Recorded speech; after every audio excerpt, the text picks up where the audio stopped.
Okay, so good morning, good morning.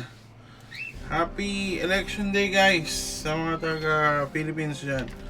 So today, feature ko lang si Bolts. So si Bolts yung main character ko sa Dragoness Classic.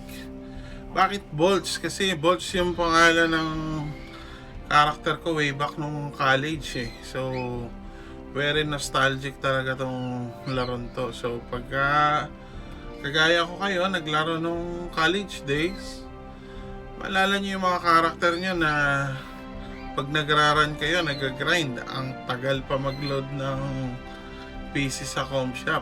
So, yun, mga ganong memories. Tapos, mag-grind kayo 8 hours para sa isang level. So, yung mga ganong stuff. So, ngayon, kahit pa paano, mas madali na magpa-level sa Dragoness Classic. And ano siya, free to play, friendly din.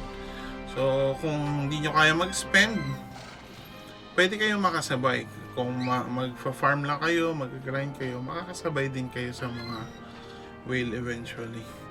So tayo, hindi tayo whale. Hindi natin kaya yung mga ginagawa ng iba na mga naka-light weapon. So medium lang, kung ano lang yung kaya nating spend. So yan, haba na ng intro. So pakita ko na sa inyo guys yung priest ko. So ito yung main character ko sa lahat ng nilalaro ko. So yan. So currently ang priest ko ay sitting under 95k HP. So pinag-iisipan ko pa kung itotodo ko ng 100 yan or 110 kasi medyo malaki pa yung allowance ko sa magic attack kasi parang dapat mga 4-5 lang pwede na sa M-attack. Medyo napataas ko yung M-attack kasi naka plus 12 parehas yung main weapon ko. So yun, so start tayo sa gears. Sa ating nag 2-5 ako. So dalawang Manticore, dalawang Apocalypse. Kung medyo mas low budget kayo, huwag nyo sundan to, magdalawang Manticore weapon kayo instead na Apocalypse kasi mas mura yung Manticore wand, alam ko, pero same lang yun ang bigay. Anyway, so start tayo sa Galero. So naka intellect, int wit, max HP. So yan yung required sa priest, int tsaka wit. By the way, pang saint to full support, hindi siya for inquisitor. So kung gusto nyo gumawa ng inquisitor, hindi to guide para sa inyo kasi saint talaga tong saint user talaga ako kahit dati pa. So int wit, max HP. And then sa naman sa tawag dito sa armor, nag vitality ako, pampataas ng HP. Naka int wit max HP din tayo dyan. And then others, puro intellect. Sa trouser, dati to naka vitality, pinalitan ko ng intellect eh. Pwede rin kayong mag vitality dito actually, pero nag-off ako sa magic attack kasi yun nga lang, sumobra. So pwede kayong mag vitality din dito kasi kung vitality ang trouser nyo, baka na to 98 siguro, 99 kung naka vitality to, or baka 98 yata. Anyways, dapat ang potential int wit max HP din. And then dito naman iron wall. Ang ginawa ko dito, isang iron wall na cups tsaka isang tent to dati. Ginawa ko na rin intellect. So pwede kayo dito mag iron wall na cups tsaka tent na shoes, pero optional yun yun. Kung may nahirapan kayong magpatas ng M-attack, mag-intellect na lang kayo lahat. So ang cleric naman yan normally makunat, mataas ang defense, magic defense. So balancein nyo na lang kung kaya nyo magpatas ng M-attack kasi mataas M-attack para sa healing relic. So anyways, itong current build ko, Apocalypse Cuffs, naka iron wall, int with max HP din tayo dyan, and then Manticore shoes, naka intellect, int with max HP din. So sa weapon, since Saint to, intellect tayo, magic attack, yung STR or int, mas maganda dyan int, di ko pa napapalitan, pero as long as may int kasi sa akin, okay na. And then sa secondary weapon, plus 12 din ako na Apocalypse Shield, naka AG int naman to, pero kasi basta may int sa akin, okay na. So kung marami akong surplus ng Crystal Gold, baka baguhin ko pa to, pero konti lang difference yan eh. Pag pinalitan mo yan ng int na 4.5, konti lang difference yan.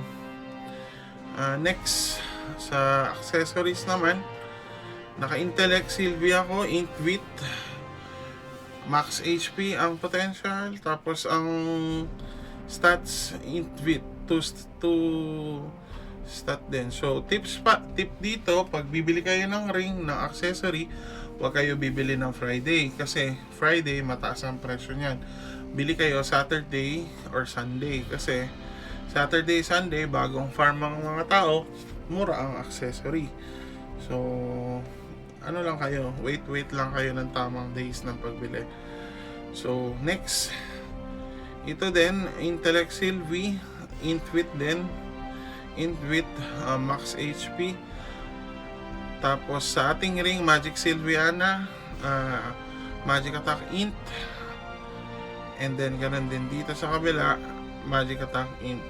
So pag may surplus pala kayo na gold, kunyari may 250 gold ka, bibili ka ng necklace, bilhin mo na yung may potential. Ganun ginagawa ko eh, kasi mahirap mag-potential. Dati tinaga ko to eh. Baka mas malaki pa yung nagastos ko sa diamond code kesa sa paglagay ng tamang potential. Kasi itong si Bolts, una ko to ginawa. So tinatyaga ako talaga. Bumibili ako ng diamond code. Isang diamond code, 19 gold, 18 gold. So kung may surplus naman kayo at pakiramdam nyo hindi kayo ganun kabuena sa potential, bumili na kayo ng may potential. Matatawaran nyo naman yun eh, yung 250. Pag piniem nyo, baka makuha nyo 220, 230. So yun, kasi ito alam ko 250 to eh, 250, 280. Tapos ito medyo mura, baka mga 220, 200 or 180. Yan. So yan yung stats ng, yan yung gears ng Prisco. So currently 95k HP. Ang magic attack ko 49 na walang buffs. So ang heal niyan, malaki talaga heal niyan. Parang 10k to 11k per tick pag walang aura restoration. So kung magpi-press kayo, pwede niyo to gayahin, pero I suggest kung free to play, i-target nyo lang kahit plus 10. Kasi mahirap din mag plus 11. So plus 10 is goods na, pati sa weapon plus 10. Tapos wag nyo nang galawin, kasi usually sa mga kagaya nating mga medium spender, mga sakit yan, tag nito, nangangati yung kamay, pinaplas eh. Kaso nalulungkot, o baka mapakwit kayo pag binalik ni Berlin sa plus 9 yung gamit niya, di ba? So yan, ito yung gears. So punta tayo sa heraldry. So ang heraldry natin ay medyo ginastosan ko to sa gold, kasi main ko nga ito. So halos lahat ng plates ko may third stat.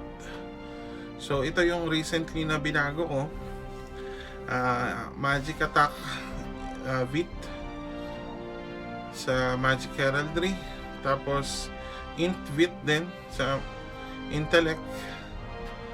Tapos dito naman sa wheel, naglagay din ako ng wheel. Pwede kayong kumuha ng trash plates. Pero ito medyo mataas pa to eh. Hindi nga to trash plate. 300 yata to.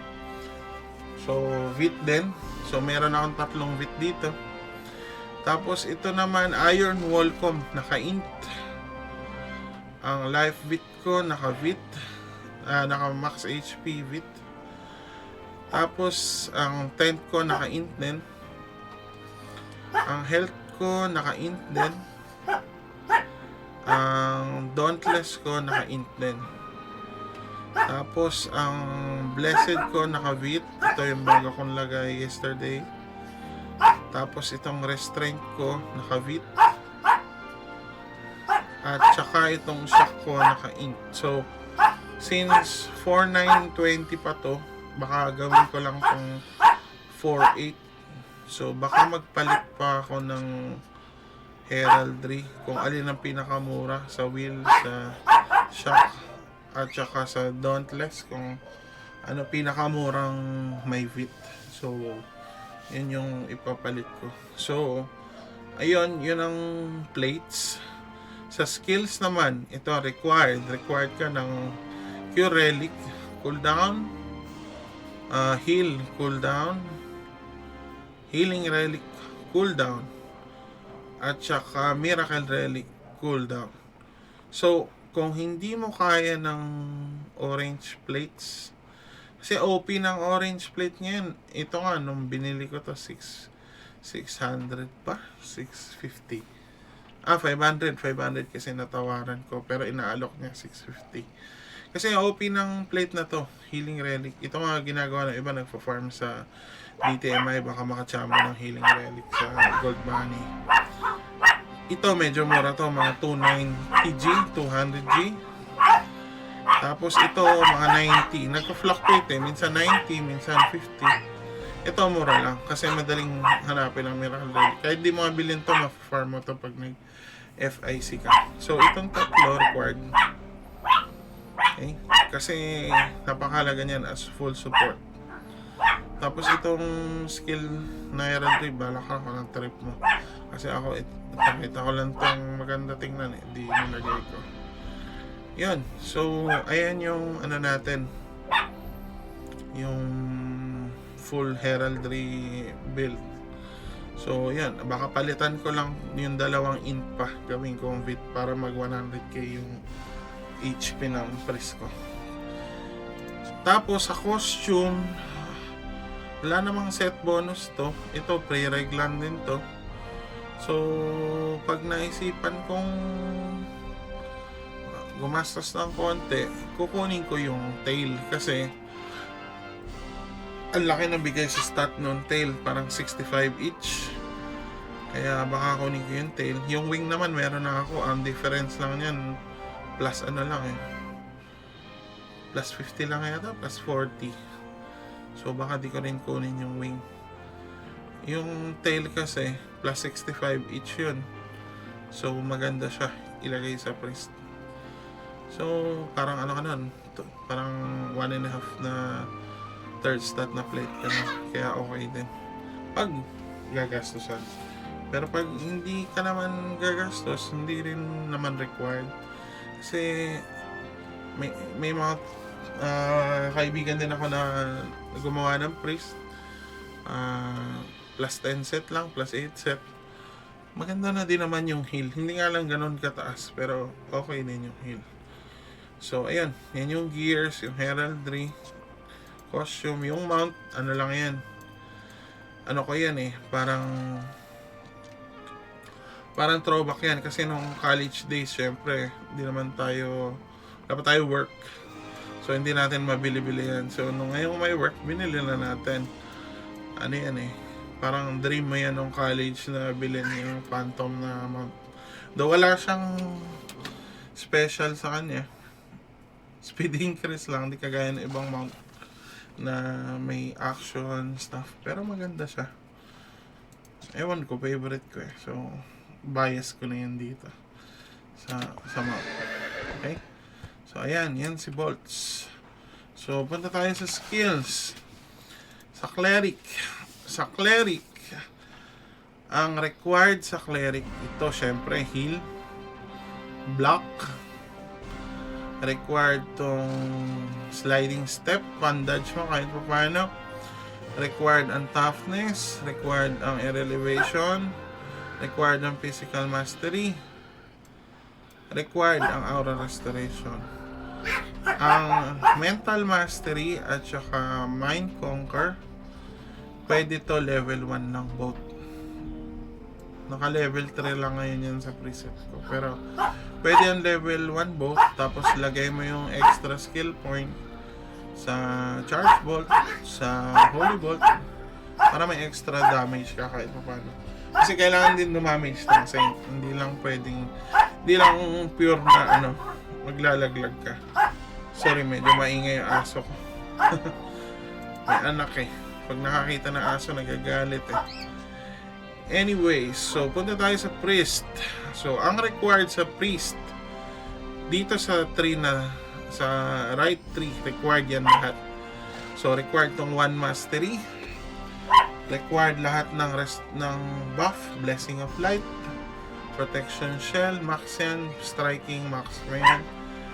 Ang lightning relic depende sa sa'yo, kasi ako nag-off ako na maglagay ng branch dito sa left kasi importante ang detonate, lalo sa nest. Kunyari sa manticore nest, pag dun sa may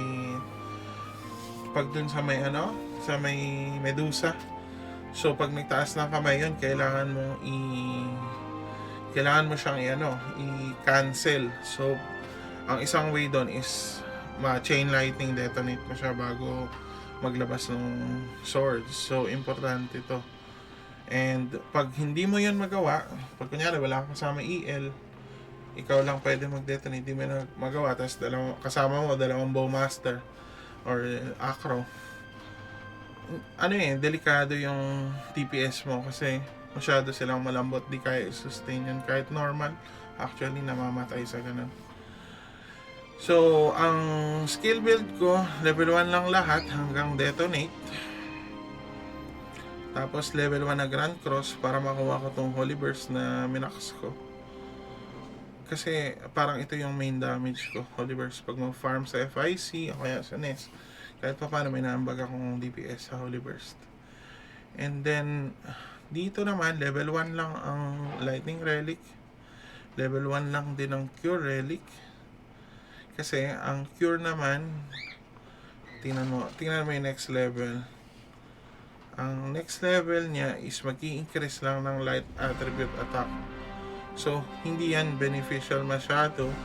Dati kasi minax ko yan, hindi yan beneficial masyado. So, ni-level 1 ko lang siya.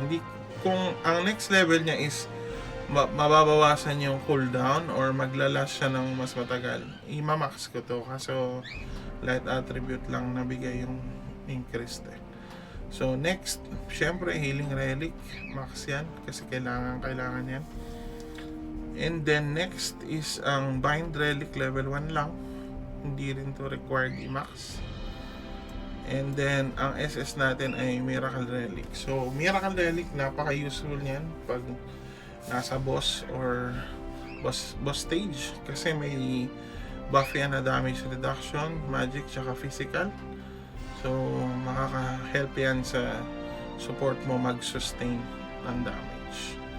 So ayan, so ito yung full support guide ko sa priest. Sure ako effective to kasi tagal ko nang ginagamit. Di kagaya nung isa kong video sa BM, testing waters pa ako dun eh. Ito sure na ako dito. So kung gagayahin nyo, pwede pala kayong maglagay din ng first aid. Ito, pwede rin to. So kulang kasi SP ko eh. 3 SP ang need nito para ma-learn, kaya hindi ko muna nilagyan. Tapos maganda naman stat ko, 95k naman HP ko, kaya hindi mo na ako maglagay. Pero baka i-adjust ko to pag dating ng SDN, maglagay din ako ng first aid kasi malaki ding recovery yan yung pag na-attack ka. So yan ang aking guide dito. So pag may question kayo or suggestion or gusto niyo mag-party for Apok Hell, Manti Hell. Pag hindi nyo pa kaya, pin nyo ako.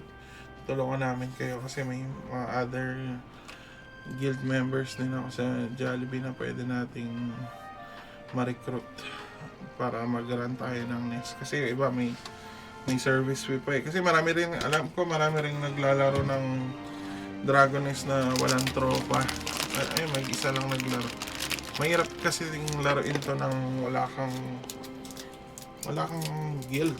Kasi sa guild, pagka kailangan mo ng materials, madali kumuha. Madali progression. Hindi ka mahirapan. Kasi pag bibilin mo lahat, hindi naman ganun kadali mag-farm. So, ayan. Yan ang guide ko sa priest na full support. So, up next, ipakita ko naman yung main DPS ko, si Vermeil, yung Elemental Lord, at saka yung future plans para dun sa account kasi marami pang kulangan eh. Ito kasi okay na to. Yan lang. So, pag may question, PM nyo na ako guys, or gusto nyo mag-party. Thank you. So, nagagawa ko ng Discord. Invite ko kayo. Thank you. Bye-bye. Vote wisely pala, guys. Bye-bye.